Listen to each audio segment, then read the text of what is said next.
Anong year yun, sir? Baka year 2000 pa yun. O tig-isang kutsara. Malabo pa sa sabaw ng bangus yan. Aras kain na lang yan.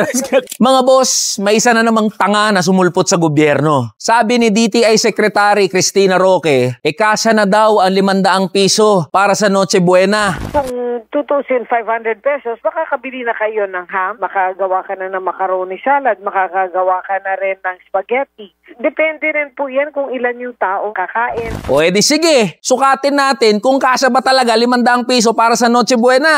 O di tanong natin yung rekado sa spaghetti, giniling. Posistong magkano kilo ng giniling? 360 hanggang 350 po ang kilo. 360. Ay, hindi po. Ano yun? Kasi dito pa lang sa kalahating kilo, 75. Tapos yung ingredient pa na ibang pang spaghetti, hindi talaga kakasya, no? Sahog mo pa lang. Siyempre, may mga sahog ka, may hotdog ka, kung magsya-shanghai ka, may gulay ka pa. Magkano gulay?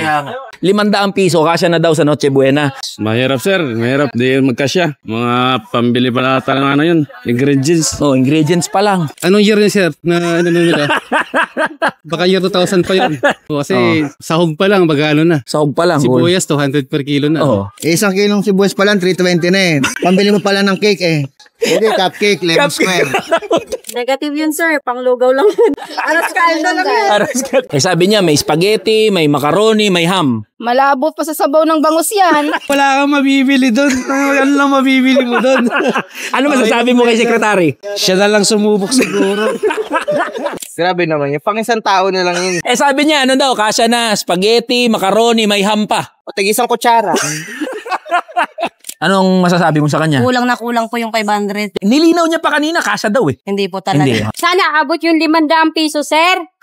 Sa ngayon, ang mahal-mahal ng bilihin. Alam mo, Secretary Roque, sa halip na aminin mo na lang yung katangahan mo at mag-sorry, being accountable sa mga mamamayang Pilipino na nagpapasahod sa'yo, mas diiniinan mo pa, pinagduldulan mo pa yung katangahan mo kaysa aminin na may mali talaga sa sinabi ng DTI. Tuwing Pasko na nga lang pwede maging masaya yung pamilyang Pilipino. Tapos sasabihin mo, 500 piso, kasya na para sa Noche Buena. Ikaw nga mismo baka hindi nagno-Noche Buena ng 500 piso eh. Ngayon, Secretary Roque, kung talagang naniniwala ka at ipinaglalaban mo, nakasya talaga yung 500 piso para sa Noche Buena, mag 500 peso Noche Buena Challenge tayo. Kayo na mamili ng palengke at lugar, sasamahan ko pa kayo. At kung talagang hindi ka atras, Secretary Cristina Roque, kumuha ka ng isang pakete ng spaghetti, ipukpok mo sa ulo mo hanggang magising ka dyan sa katangahan mo.